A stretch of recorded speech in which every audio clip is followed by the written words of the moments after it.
ગયા વખતે આપણે વાત કરી કે બાળકોની હેલ્થનું ધ્યાન રાખીએ તો આગળ જતાં જે બધા જ મોટા રોગો છે, કેન્સર, હાર્ટ એટેક વગેરે, એનું પ્રમાણ ઓછું થાય. કારણ કે આનું બીજ જે છે હેલ્થનું, એ બાળપણથી જ રોપાય છે. હમણાં ડાયજેસ્ટિવ ડિસીઝીસ વીકમાં એક પ્રેઝન્ટેશન થયું જેમાં અમેરિકાનો ડેટા હતો કે 10થી 24 વર્ષના બાળકોમાં લગભગ 200થી 500% વધારો કોલોરેક્ટલ, મોટા આંતરડાના કેન્સરમાં નોંધાયો છે.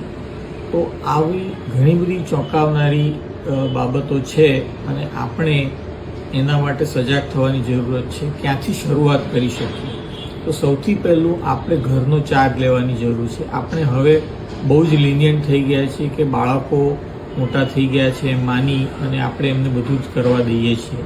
આપણે પણ નાના હતા ત્યારે આપણને ખબર નહોતી કે આ વસ્તુઓ કેટલી ઇમ્પોર્ટન્ટ છે, પણ આપણા પેરેન્ટ્સ, ગ્રાન્ડ પેરેન્ટ્સ એન્શ્યોર્ડ કે આપણે સારી લાઈફસ્ટાઈલ ફોલો કરીએ. તો એક ટિપ્સ આપણે આવતી વખતથી જોઈશું.